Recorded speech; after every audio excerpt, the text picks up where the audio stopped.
Hello friends, today we will discuss an important topic which is in your syllabus, Unit 3. You have the topic an introduction to communication. This presentation is about understanding the process of human communication. Though the topic is just an introduction to communication, we will deal with this topic in detail in this presentation. We will not restrict ourselves only up to the introduction part. We will go right up to understanding of the process of communication, types of communication networks, barriers to effective communication, and how to overcome the barriers. So let us start with this presentation, and I request all of you to listen very carefully to this presentation, and in a normal classroom presentation when I teach this topic, uh, I try to be interactive, but here it will be only one-way communication. We have no control on this, but I request you all to participate mentally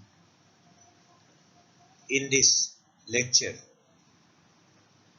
तुम्ही सगळ्यांनी या लेक्चरमध्ये मी जे प्रश्न विचारेल त्यांचे आपल्या मनातल्या मनात का होईना उत्तर द्यायचे आहेत, कारण आपण फेस टू फेस हे लेक्चर अटेंड करत नाही आहोत. व्हिडिओच्या माध्यमातून लेक्चर अटेंड करतो आहोत, त्यावर आपला इलाज नाही. पण मनाने का होईना please participate. So we will start by asking a question. Rather, I will start by asking a question to you. What, as per you, is the meaning of communication? What do you mean when you hear the word or say the word communication? What, according to you, is the meaning of communication? I will pause for a few seconds to allow you to think on this question.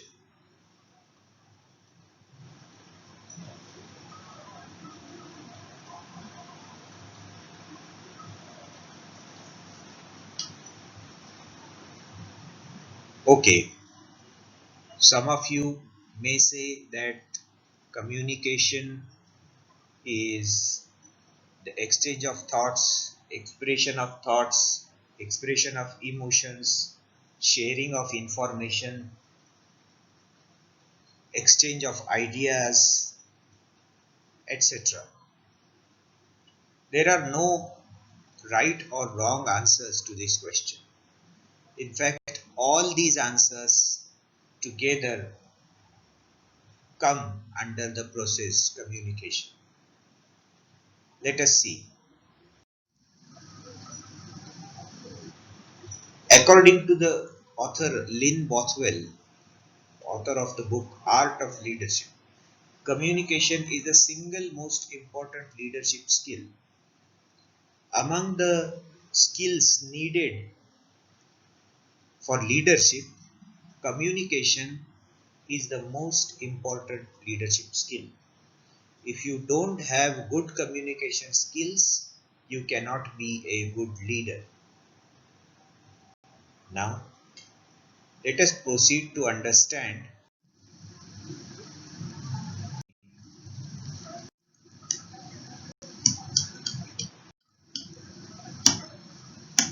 this frame is called this outer border is called frame of reference. Frame of reference ऐकायला फार मोठा शब्द वाटतो, पण साधी गोष्ट आहे. संदर्भ सगळं कम्युनिकेशन कुठल्या तरी संदर्भात होत असतं, कुठल्या तरी विषयावर बोलत असतो आपण किंवा कम्युनिकेट करत असतो. तो विषय किंवा तो संदर्भ त्याच्या चौकटीत सगळी कम्युनिकेशन प्रोसेस होत असते. That is called frame of reference. ज्याला संदर्भ नाही अशी कुठलीही गोष्ट उठून कोणालाही बोललं तर त्याला ते कळणार नाही, कारण त्याला त्याचा संदर्भ माहित नाही. So the entire communication process needs a frame of reference. It happens in a frame of reference.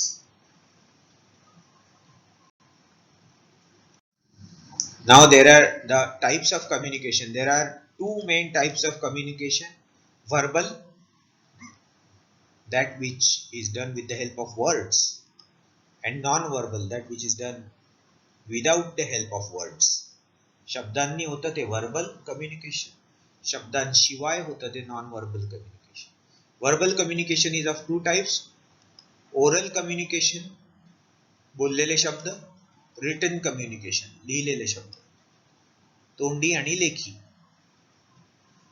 Non-verbal communication is of three types. You communicate with the help of your body, the way you stand, the way you walk, the way you sit, the way you use your body tells a lot about you and your intentions. So non-verbal communication is done with the help of, number one, body language, number two, sign language. Sign language is the language that is used to communicate with deaf and dumb people. मूकबधिर लोकांशी जी बोलण्याकरता, communicate करण्याकरता सांकेतिक भाषा, हातांची भाषा वापरली जाते, that is called sign language. And number three is paralanguage. Paralanguage means the use of intonation, pitch and voice to change the meaning of words. आपण शब्दांचा अर्थ आपल्या टोन वरून बदलू शकतो. आपण जर एखाद्याला म्हटलं तू किती शहाणा आहेस, कोणत्या टोन मध्ये म्हणतो त्याच्यावर हे ठरेल की आपण त्याची प्रशंसा करतोय की त्याला टोमणा मारतोय. माहितीये खूप शहाणा आहे, हा टोमणा झाला, आणि तू किती शहाणा आहेस, किती शहाणा मुलगा आहेस, ही प्रशंसा झाली. शब्द तेच, अर्थ बदलतो. कशामुळे? टोनमुळे. टोनच्या आधाराने शब्दांचा अर्थ बदलणे याला म्हणतात पॅरालँग्वेज. टोन म्हणजे शब्द नसतात, पण टोन बदलला की शब्दांचा अर्थ बदलतो. That is called पॅरालँग्वेज.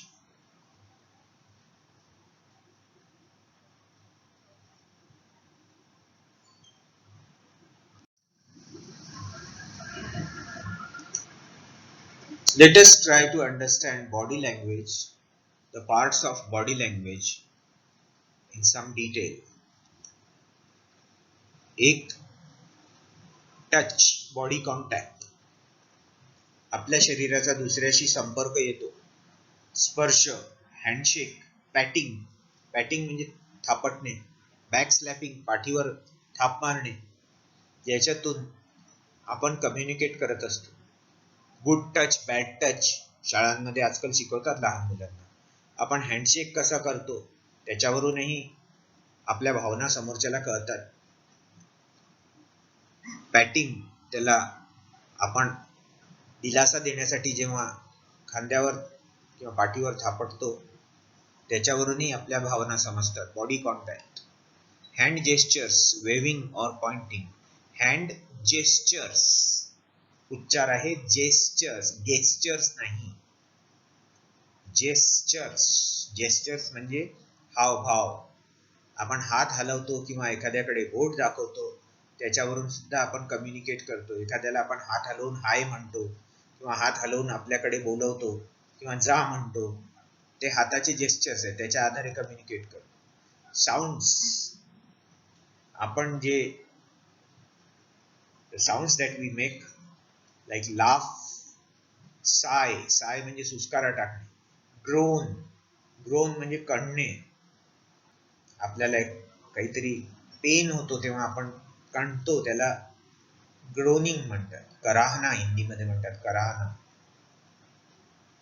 That means that you are in pain. If you are groaning, it means you are in pain. Head movement, nods and shakes.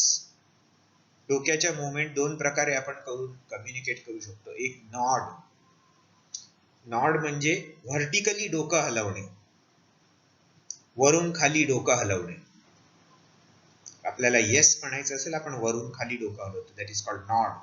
आणि नो म्हणायचं असेल तर आपण हॉरिझॉन्टली आडवं डोकं हलवतो, दॅट इज कॉल्ड शेक.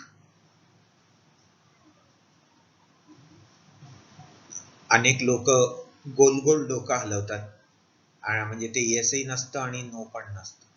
तसं नाही करायचं. Yes, then nod your head. If you want to say no, then shake your head. Eye movements, winking, rolling. डोळे रोल करून म्हणजे असे गोल गोल फिरवून किंवा विंकिंग, डोळा मारून आपण कम्युनिकेट करतो. डोळा मारून कम्युनिकेट करण्याचा प्रयत्न केला तर तो काही फार सभ्य मार्ग नाहीये आणि त्याचे दुष्परिणाम होतात ते तुम्हाला माहिती आहे. परंतु इमॅजिन करा सिच्युएशन की ए हा बी शी बोलतो आहे आणि मागे सी उभा आहे, ए च्या मागे सी उभा आहे, आणि ए ने बी ला म्हटलं की तू खूप चांगला मुलगा आहे, आणि मागून सी ने बी ला डोळा मारला, तर ए च्या म्हणण्याचा अर्थ काय होईल? याचा अर्थ काय होईल की ए जे म्हणतोय त्याच्यावर विश्वास ठेवू नको, हा खोटा बोलतोय. एच्या म्हणण्याचा अर्थ केवळ सीच्या विंकिंगमुळे, डोळा मारण्यामुळे बदलला. I movement also is a part of body language, important part of body language. Distance or proxemics. Proxemics means the science of communicating by adjusting your distance with somebody, distance from somebody. एखाद्याशी बोलताना, communicate करताना त्याच्या आपण किती अंतरावरून उभं राहतो त्याच्यावरून सुद्धा आपलं इंटेन्शन समजतं. जर आपण त्याच्या एकदमच जवळ जायला लागलो तर तो मागे सरकतो, किंवा एकदमच आपला घनिष्ठ मित्र आहे तर आपण त्याच्या जवळ जाऊ शकतो, त्याच्या गळ्यात हात टाकू शकतो. पण जर अनोळखी माणूस आहे तर आपण त्याच्या एकदम जवळ गेलो तर तो मागे सरकेल. आणि याच्या उलट जर मित्र असेल किंवा फॅमिली मेंबर असेल तर त्याच्या जवळ जाण्याऐवजी त्याच्यापासून दूर गेलो आपण, मागे अलिप्तपणे मागे सरकलो, that will show that we are not happy with that person. आपण नाराज आहोत, मागे सरकतो. एखादा मित्र आहे तो म्हणतोय आपल्याला काय यार किती दिवसांनी भेटला, आणि आपण मागे सरकतो, म्हटलं हा दुरून बोल, म्हणतो काय झालं. that is a sign that we are not happy with that person. So the distance that you maintain while communicating also tells a lot about your intentions. पण हे डिस्टन्स नॉर्मल फॉर्मल कम्युनिकेशन मध्ये आपण maintain करतो. Local train मध्ये चढताना, बस मध्ये चढताना काय आपण असं डिस्टन्स ठेवून कम्युनिकेट नाही करत. फेशियल एक्सप्रेशन्स, चेहऱ्याचे हावभाव, स्माइल, फ्राउन. स्माइल माहिती आहे तुम्हाला? फ्राउन म्हणजे भुवया चढवणे. स्मर्क म्हणजे कंटाळा आल्यासारखा चेहरा करणे, याच्यातून आपण कम्युनिकेट करतो. पोस्चर, आपण कुठल्या पोस्चर म्हणजे आपलं उभा राहण्याचा किंवा बसण्याचा जो स्टान्स असतो. आपण ताठ उभे राहतो, इरेक्ट म्हणजे ताठ, किंवा स्लाउचिंग वाकून कसे उभे राहतो किंवा कसं चालतो, इरेक्ट पोस्चर मध्ये चालतो की स्लाउचिंग पोस्चर मध्ये चालतो, त्याच्यावरून आपला कॉन्फिडन्स दिसून येतो. So these all together form body language. Body language मध्ये हे सगळं येतं. Now let us try to understand the different types of communication networks. कुठल्याही ऑर्गनायझेशन मध्ये, मग ती कंपनी असेल, संस्था असेल, कुठली सरकार असेल, परिवार असेल, त्याच्यामध्ये कम्युनिकेशनचे नेटवर्क्स असतात. कम्युनिकेशन कशा प्रकारे होतं त्याचं स्ट्रक्चर असतं. त्या स्ट्रक्चरच्या माध्यमातून कम्युनिकेशन होतं. What are these structures? What are the types of these structures or networks? Let us see. Communication networks are of three types: vertical, horizontal, and grapevine. We will see the meaning of all these things. Grapevine is a new word for you. I will explain it later. Vertical communication म्हणजे एका सरळ उभ्या रेषेत होणारं communication, वरून खाली होणारं किंवा खालून वर होणारं communication is called vertical communication. It may be downward और upward. Boss, manager, clerk, peon, वरून खाली, वरच्या माणसाकडून सगळ्यात खालच्या माणसाकडून, डाउनवर्ड कम्युनिकेशन. अपवर्ड कम्युनिकेशन, अनेकदा कॉलेज तुमचा फीडबॅक घेतं की कसं टीचिंग होते किंवा कॉलेजमध्ये सुविधा चांगल्या आहेत की नाही. म्हणजे विद्यार्थ्याकडून प्रिन्सिपल पर्यंत खालून वर जातं communication. That is called upward communication. Look, the communication which pushes the flow of information downward is called downward communication. Downward communication is used generally to give instructions, orders, notices, circulars. Downward communication is always one way communication. आणि याच्यामध्ये नुकसान हे आहे की downward communication मध्ये अनेकदा वरून खालपर्यंत मेसेज पोहोचेपर्यंत त्या मेसेज मध्ये बदल, जाणता किंवा अजाणतापणे बदल होतात. ओरिजिनली जी ऑर्डर दिलेली असते ती खालच्या माणसापर्यंत पोहोचेपर्यंत त्याच्यात काही बदल होऊ शकतात, कारण ती अनेक लोकांच्या माध्यमातून जाते. आणि हायरार्किकल असतं डाउनवर्ड कम्युनिकेशन. हायरार्किकल म्हणजे एका विशिष्ट स्तरावरून स्तरबद्ध असतं ते कम्युनिकेशन. सगळ्यात टॉपचा माणूस, मधला माणूस, शेवटचा माणूस, अशा सरळ मार्गानेच ते खाली येतं आणि याला वेळ लागतो. उदाहरणार्थ, कलेक्टर कडून ऑर्डर निघावून तलाठ्यापर्यंत पोहोचेपर्यंत त्या ऑर्डरला कलेक्टर, डेप्टी कलेक्टर, एसडीओ, तहसीलदार, नायब तहसीलदार आणि मग तलाठीपर्यंत तुझे. मध्येच कलेक्टर सरळ तलाठी असे बोलत नाही. या सगळ्या लेवल मधून तो मेसेज जातो, पण त्याला वेळ लागतो. Downward communication is time consuming. It is accurate and it is used, it is very formal, it is very tight, but it is time consuming.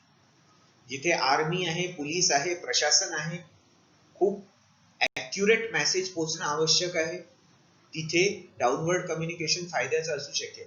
पण जिथे काम लवकर होणं महत्वाचं आहे, तिथे जर तुम्ही हे फॉलो करत बसले लेवल्स सगळे, that is time consuming. Diagrammatically आपण पाहू. हे बोर्ड ऑफ डायरेक्टर्स आहे एका कंपनीचे. ते मॅनेजिंग डायरेक्टरला कम्युनिकेट करतात, तो जनरल मॅनेजरला करतो, जनरल मॅनेजर हेड्स ऑफ डिपार्टमेंट्सला करतो, हेड्स ऑफ डिपार्टमेंट्स आपापल्या ऑफिसर्सला कम्युनिकेट करतात आणि ऑफिसर्स वर्कर्सला कम्युनिकेट करतात. वरून खाली इन्फॉर्मेशनचा फ्लो.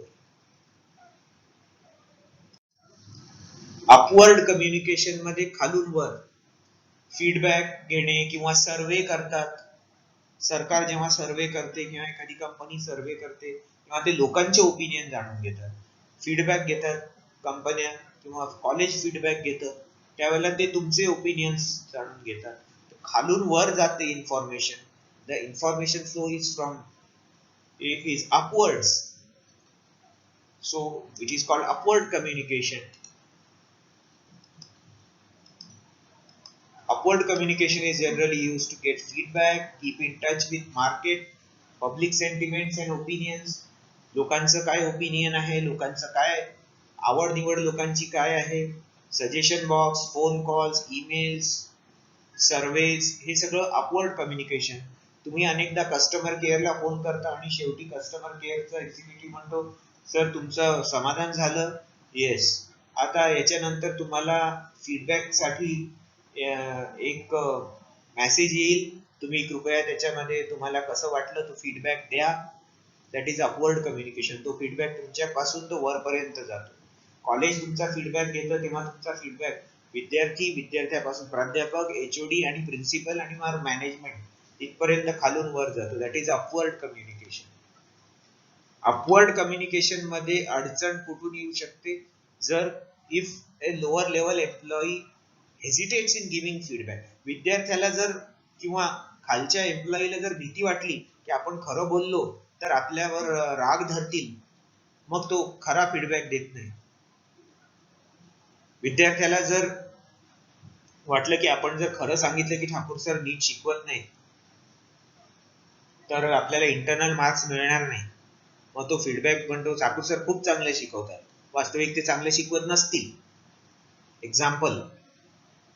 तर हेजिटेट म्हणजे संकोच करणे. संकोच केला फीडबॅक देताना तर ते कम्युनिकेशन, अपवर्ड कम्युनिकेशन फेल होऊ शकतं. इनसिक्युरिटी, असुरक्षितता वाटली, आपल्याला नुकसान होईल खरा फीडबॅक दिल्याने, तर ते अपवर्ड कम्युनिकेशन होऊ शकतं. पहा डायग्राम अपवर्ड कम्युनिकेशनची. सगळ्यात लोअर लेवलवर वर्कर्स आहेत, ते आपला फीडबॅक देतात ऑफिसर्सला, ऑफिसर्स फीडबॅक देतात हेड्स ऑफ डिपार्टमेंटला, हेड्स ऑफ डिपार्टमेंट जनरल मॅनेजरला, तो मॅनेजिंग डायरेक्टरला आणि मॅनेजिंग डायरेक्टर बोर्ड ऑफ डायरेक्टर्सला. Upward flow of information. Information वरती जाते खालून. आता हॉरिझॉन्टल किंवा लॅटरल कम्युनिकेशन म्हणजे सारख्या स्तरावरच्या, एका लेव्हलवरच्या ऑफिसर्सचे एकमेकांशी होणारं कम्युनिकेशन. एका लेव्हलवरच्या लोकांचं, उदाहरणार्थ कॉलेजमधले वेगवेगळ्या डिपार्टमेंटचे एचओडी आहे, एका डिपार्टमेंटचे एचओडी दुसऱ्या डिपार्टमेंटचे एचओडीशी कम्युनिकेट करतात, तेव्हा ते आडवं हॉरिझॉन्टल किंवा लॅटरल, लॅटरल म्हणजे सुद्धा हॉरिझॉन्टल कम्युनिकेशन असतं.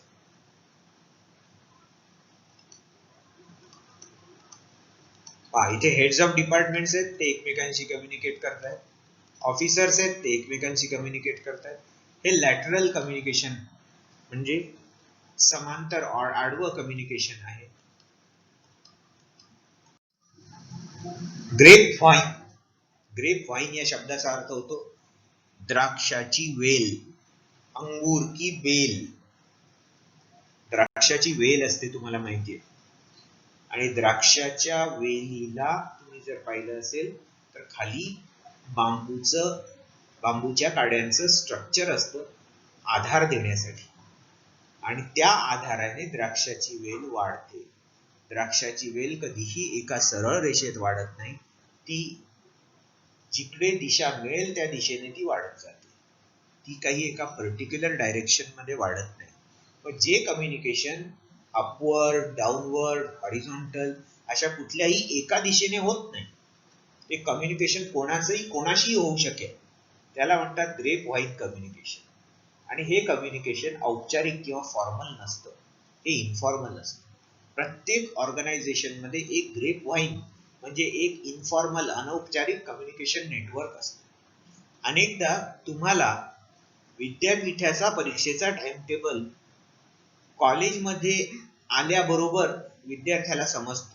तो टाइम टेबल नोटीस बोर्डवर लागायच्या अगोदरच त्याला समजतं की या तारखेपासून परीक्षा सुरू होणार आहे. कसं समजतं?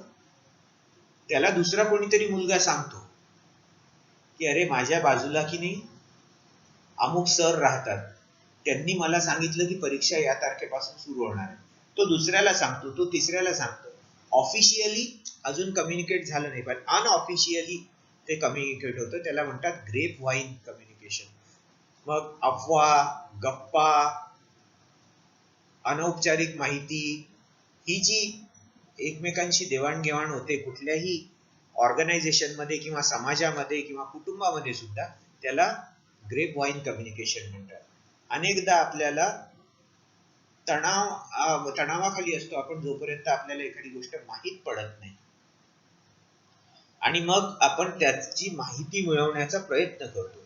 जर आपल्याला ती फॉर्मल चॅनल मधून, if we do not get that information through a formal channel, we try to explore the informal channels or grapevine, and grapevine provides relief from emotional stress. आपल्याला सरळ ती औपचारिक रूपाने माहिती नाही मिळाली तर आपण अनौपचारिक रूपाने सांग ना मला असं म्हणून कोणाला तरी कोणाच्या तरी माध्यमातून अनऑफिशियली ती माहिती मिळवण्याचा प्रयत्न करतो. मग त्यातनं आपला स्ट्रेस कमी होतो, उत्सुकता कमी होते. उदाहरणार्थ रिझल्ट बद्दल माहिती मिळवायची असेल तर आपण कधी लागणारे रिझल्ट कोणाला तरी अनौपचारिक रित्या का होईना आपण माहिती मिळवून आपला तणाव कमी करण्याचा प्रयत्न करतो. ग्रेप वाईन ह्युमन सगळ्यांची टेंडन्सी आहे माणसाची कम्युनिकेट करण्याची, आणि त्यातनं जर कम्युनिकेशनला ऑफिशियल कम्युनिकेशनला उशीर लागत असेल तर मग तो अनऑफिशियल कम्युनिकेशन करायला सुरुवात करतो. हे ग्रेप वाईन तयार होण्याचं कारण आहे. ग्रेप वाईन कम्युनिकेशन नेटवर्क तयार होण्याचं कारण आहे की माणसाला कम्युनिकेशन करण्याची अर्ज म्हणजे घाई असते, गरज असते, तीव्र गरज असते, आणि ती गरज जर औपचारिक माध्यमातून पूर्ण नाही झाली तर तो अनौपचारिक रित्या कम्युनिकेट करण्याचा प्रयत्न करतो. ग्रेप वाईन कम्युनिकेशनवर कोणाचाही कंट्रोल नसतो. ग्रेप वाईन कम्युनिकेशन कधीच औपचारिकरित्या लेखी सहीने असं होत नाही. जे लेखी किंवा सहीने किंवा औपचारिक माध्यमातून होतं ते फॉर्मल कम्युनिकेशन असतं. ते अपवर्ड असेल, डाऊनवर्ड असेल, हॉरिझॉन्टल असेल.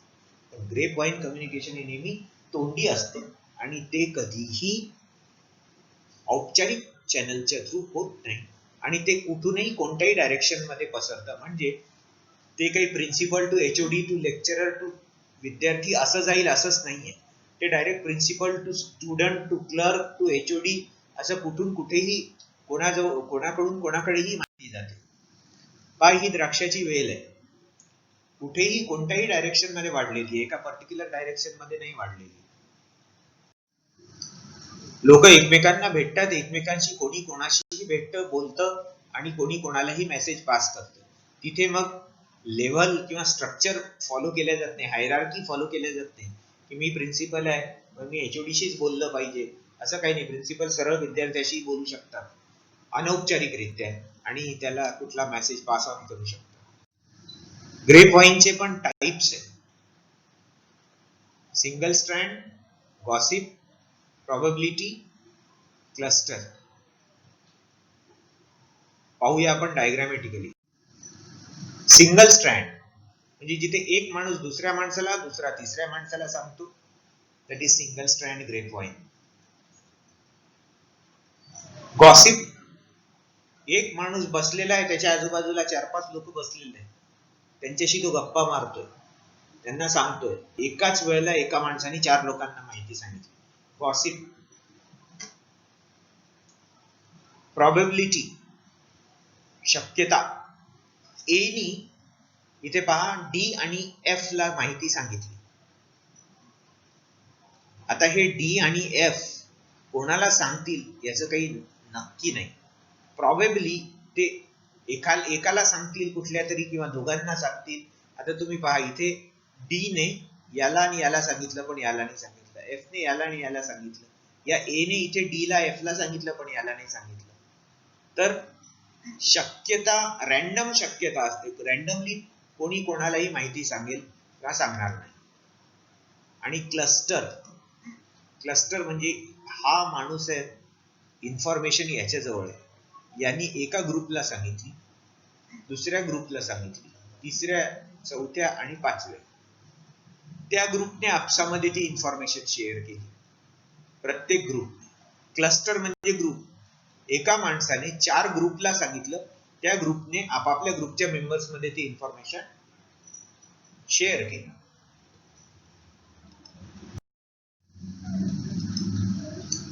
बॅरियर्स टू इफेक्टिव्ह कम्युनिकेशन आपण पाहू. प्रभावी कम्युनिकेशन होण्यामध्ये बॅरियर्स म्हणजे अडथळे काय येतात आणि त्यांना ओव्हरकम कसं करायचं, त्यांच्यावर मात कशी करायची, we will see. First barrier to effective communication is muddled message. Muddled message means confused message. आपण बोलत असताना आपण काय बोलतो तेच जर स्पष्ट नसलं, आपण स्वतःच कन्फ्युज्ड असलो तर आपलं बोलणं समोरच्याला नाही समजणार, कारण ते आपल्यालाही समजलेलं नसतं. मग ते समोरच्याला कसं समजणार? That is called muddled message. Common absence of the common frame of reference. If you do not share, if two persons who are communicating with each other do not share a common frame of reference, then that communication is bound to fail, because the other person will not understand what the first person is talking about. संदर्भ माहित नसला दुसऱ्याला, तुम्ही काय बोलताय त्याला तुम्ही काय म्हणताय ते कळणार नाही. रॉंग चॅनल, चुकीच्या माध्यमातून कम्युनिकेट केलं तर ते कम्युनिकेशन कितीही चांगलं असलं तर फेल होऊ शकतं. फॉर एक्झाम्पल, एखाद्या फार जवळच्या मित्राच्या घरी काही दुःखद घटना झाली, डेथ झाली, तिथे पर्सन टू पर्सन जाऊन कम्युनिकेट करायचं असतं, आणि तिथे तुम्ही जर रॉंग चॅनल, चुकीच्या चॅनल मधून तिथे मेसेज व्हॉट्सअपवर पाठवला किंवा पत्र लिहून कम्युनिकेट केलं तर त्याला वाईट वाटेल. तो म्हणेल की हा येऊ शकत नाही का गावातल्या गावात, मेसेज करतो आहे. त्यामुळे त्याचा वाईट परिणाम होईल, because you selected a wrong channel, so the communication failed. Noise, तुम्ही दुसऱ्यांशी बोलत असताना आजूबाजूला खूप आवाज होतोय, तुमचं बोलणं दुसऱ्याला ऐकायला जात नाहीये, that is called noise. Stereotypes और प्रीजुडिसेस, पूर्वग्रह किंवा साचेबद्ध विचार. स्टिरियोटाइप म्हणजे साचेबद्ध विचार. आपण काही लोकांबद्दल आपल्या मनात अगोदरच धारणा बनलेली असते की हे लोक असेच असतात, मग आपण त्यांच्याशी त्या दृष्टिकोनातूनच बोलतो. वास्तविक तसं नसतं. and therefore our communication is prejudiced and hence it fails. अमुक जातीचे लोक असंच असतात, तमुक समाजाचे लोक तसंच असतात, या देशाचे लोक असेच असतात, अशा प्रकारचे आपल्या पूर्वग्रह असतात. आणि मग त्या देशाच्या, त्या समाजाच्या, त्या धर्माच्या लोकांशी बोलताना आपण त्या पूर्वग्रहातून बोलत असतो. मग आपलं कम्युनिकेशन हेल्दी आणि इफेक्टिव्ह राहत नाही. सिलेक्टिव्ह रिपोर्टिंग म्हणजे आपल्या कामाचं तेवढंच दुसऱ्याला सांगणे, आपल्याला अनुकूल आहे तेवढंच दुसऱ्याला सांगणे. अनेकदा आपल्या सांगण्यातला काही भाग जर आपल्याला अडचणीचा असेल, तो सोयीचा नसेल, तर आपण तो सांगत नाही. जेवढं आपल्याला फेवरेबल आहे तेवढंच सांग. आपल्याला 6 पैकी 4 सब्जेक्ट मध्ये डिस्टिंक्शन मिळालं आणि 2 बॅक राहिले, तर आपण घरी सांगताना म्हणून मला 4 सब्जेक्ट मध्ये डिस्टिंक्शन मिळालं, आपण हे नाही सांगणार 2 बॅक राहिले. That is called selective reporting. Jargon, jargon म्हणजे पारिभाषिक शब्दावली.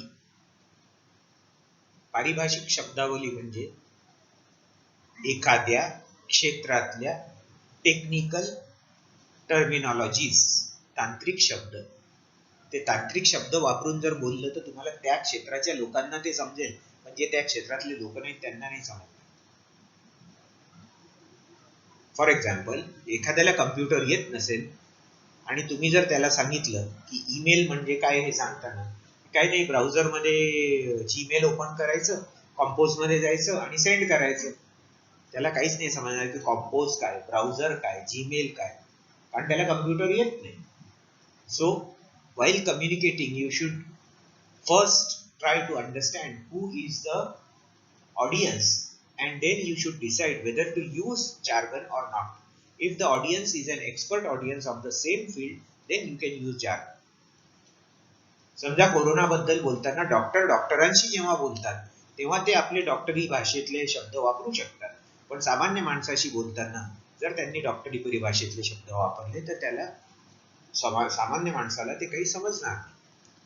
So jargon is a barrier to effective communication. Poor listening skills. आपल्याला संभाषण कौशल्य म्हणजे बोलण्याचं कौशल्य इतकंच माहिती आहे, ऐकण्याचं सुद्धा कौशल्य आहे, संभाषण कौशल्य आहे, हे आपल्याला शिकवल्या जात नाही. We must be a good speaker इथपर्यंत आपल्याला सांगितलं जातं, पण we must also be a good listener हे नाही सांगितलं जातं. हाऊ टू स्पीक हे शिकवलं जातं, हाऊ टू राईट हे शिकवलं जातं, हाऊ टू रीड हे शिकवलं जातं, पण कधीतरी कुठल्याही वर्गात हाऊ टू लिसन हे कोणालाही शिकवल्या जात नाही. आपल्यापैकी अनेकांची श्रवण करण्याची क्षमता फार दोषपूर्ण असते, सदोष असते, आणि म्हणून आपण दुसऱ्याचं नीट ऐकूनच घेत नाही. त्याच्यामुळे आपलं ते कम्युनिकेशन फेल होतं due to poor listening skills. Poor timing, चुकीची गोष्ट, योग्य गोष्ट चुकीच्या वेळेला बोललं तर त्याचा योग्य प्रभाव होत नाही, त्याचा विपरीत परिणाम होतो. तुम्ही कितीही चांगली गोष्ट बोलले पण ती चुकीच्या वेळेला बोलले तर ते कम्युनिकेशन फेल होतं. त्यामुळे टायमिंग तुमचं महत्वपूर्ण आहे, ते योग्य असलं पाहिजे.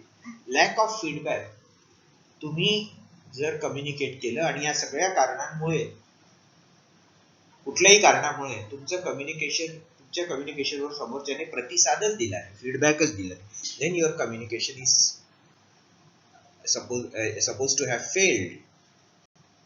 ते फेल झालं असा त्याचा अर्थ.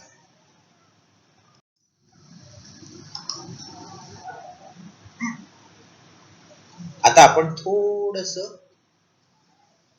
वेगळ्या विषयाकडे, म्हणजे कम्युनिकेशन मध्येच पण थोडा सब टॉपिक आपला चेंज करू. या डायग्राम कडे काळजीपूर्वक पहा आणि या चित्रात तुम्हाला काय दिसतं, रादर कोण दिसतं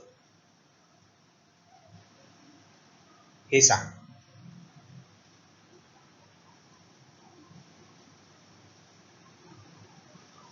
दोन ऑप्शन्स आहे. एक, मागे वळून पाहणारी तरुण राजकुमारी. दोन, खाली पाहणारी चेटकीण म्हातारी. काय दिसतं? कोणाला तरुणी दिसेल, कोणाला म्हातारी दिसेल, कोणाला दोन्ही दिसेल, कोणाला काहीच दिसणार नाही. आता हे आपण जर वर्गात असतो तर आपण खूप चांगल्या प्रकारे केलं असतं, मजा आली असती. काय दिसतंय याच्यामध्ये?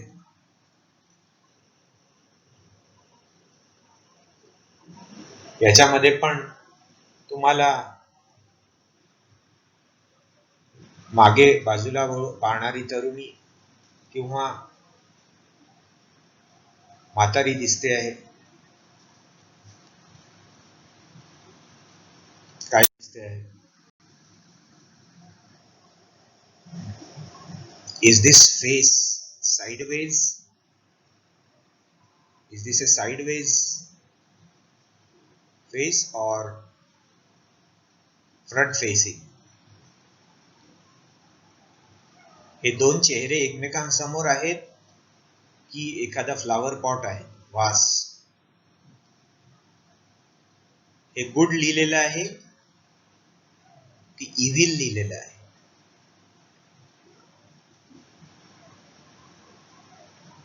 पॉज करा वाटल्यास व्हिडिओ इथे आणि लक्ष देऊन थोडा वेळ पहा.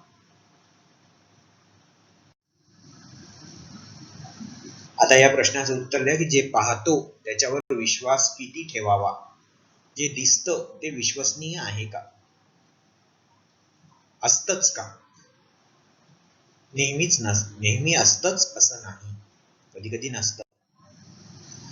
कम्युनिकेशनला जे बॅरियर्स येतात त्याच्यामधला हा एक बॅरियर आहे की कधी कधी आपल्याला जे दृश्य दिसतं ते आपल्या डोक्यातली कल्पना आपण त्या दृश्यावर सुपर इम्पोज करत असतो.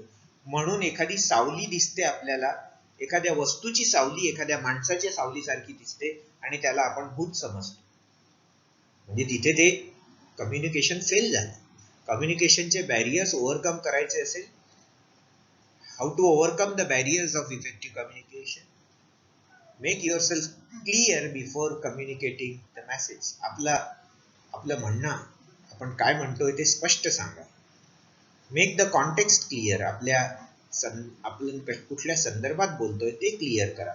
म्हणजे एक कॉमन फ्रेम ऑफ रेफरन्स, संदर्भाची चौकट त्याला मिळेल. समोरच्याची नीड, गरज लक्षात घेऊन कम्युनिकेट करा. Language, tone, pitch of the voice, volume योग्य प्रकारे ठेवा. उगीच मोठ्या आवाजात किंवा एकदमच हळू आवाजात बोलल्याने कम्युनिकेशन प्रॉपर होत नाही. जार्गन टाळा, पारिभाषिक शब्दावलीचा फार वापर करू नका, टेक्निकल टर्मिनॉलॉजीचा. आणि when you communicate, use a proper channel for that situation. ज्याप्रमाणे आपण कुठल्याही प्रसंगी कुठलेही कपडे घालत नाही, प्रसंगानुसार कपडे वापरतो, तसं आपण प्रसंगानुसार कम्युनिकेशनचं चॅनल वापरलं पाहिजे. बी ए गुड लिस्नर. दुसरा जेव्हा तुमच्याशी बोलतोय तेव्हा मध्ये मध्ये मोबाईलकडे पाहणे, पाय हलवणे, खिडकीतून बाहेर पाहणे असं, किंवा त्याचं बोलणं मध्येच थांबवून आपण बोलायला सुरुवात करणे, दिस इज बॅड लिस्निंग. असे प्रकार करू नका. आणि एकदा कम्युनिकेट केल्यानंतर त्याचा फॉलोअप घ्या, म्हणजे त्याचा पाठपुरावा करा. समोरच्याला एकदा तुम्ही बोलल्यानंतर त्याचं पुढे काय झालं, त्याचं तुमच्या म्हणण्याचं त्याच्यावर फॉलोअप घ्या, त्याचा पाठपुरावा करा, आणि तुम्हाला फीडबॅक मिळेल, समोरच्याकडून प्रतिसाद मिळेल, अशा प्रकारे कम्युनिकेट करा. So this is how you overcome the barriers to effective communication. If you have any questions, you can ask me anytime through email or on Google Classroom. I hope you have enjoyed this lecture.